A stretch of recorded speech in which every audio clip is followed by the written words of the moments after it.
Okay, I'm just going to show you a really quick way of making your filling for your chicken tacos, chicken enchiladas, chicken burritos. So I'm going to start with probably 6 chicken tenders.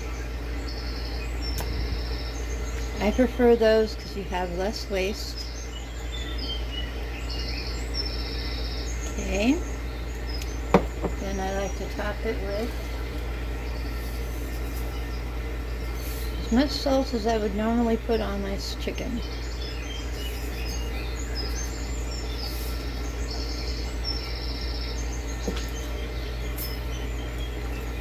Okay. Alright, then on top of that, always keep your hands washed when you're cooking the chicken. Okay, now I'm going to squirt a little bit of garlic in there. Yeah, I like a little garlic. I like to toss in a little bit of butter.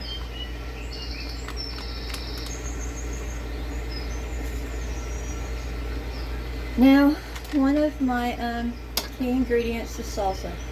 You have to have the right salsa. I don't have any tomatoes. So, this is what I prefer. Hot. I like my food spicy. You can pick which one you want, but make sure it's a good tasting salsa because your whole recipe just depends on it. You put a nice amount in there. Don't worry, you'll be adding more later. So, this has enough hot pepper in it to where I don't need to add any more cayenne or anything like that to it. Then I have 1 jalapeno, 1 onion,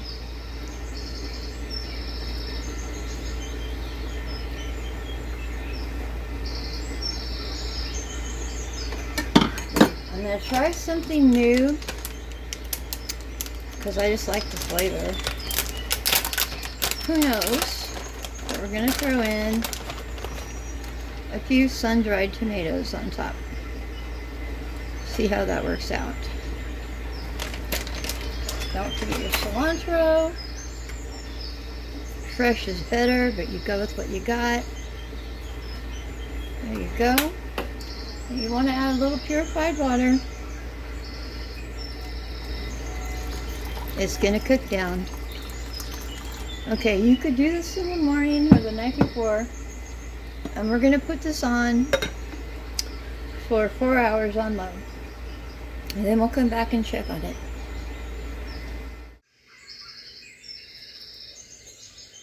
Okay. I'm really hoping I didn't screw up on my shooting here. But basically, when I told you 4 hours on low, I wasn't thinking, because if you're working all day, you want it 8 hours on low. So basically, this took about 4.5 on medium until it's just falling apart. And that's what I want it to do.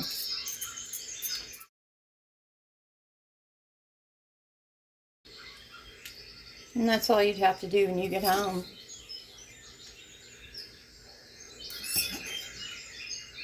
You know, I could have put this through a sieve, but I'm already halfway there.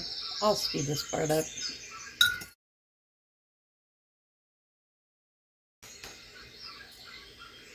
Okay, basically, just want to make sure you go through and shred all your chicken apart. And yes, you're going to notice that there is quite a bit of juice in here. You want it that way. That's part of what makes it juicy, tender chicken. Now I'm going to store this because I have 3 meals I'm making with this. Just for myself, so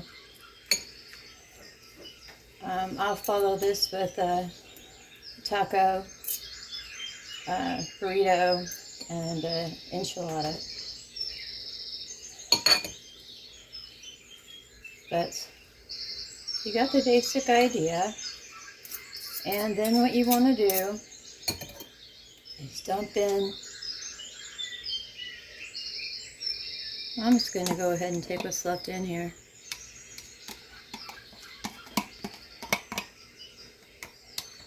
Remember, we have all the juice down below as well.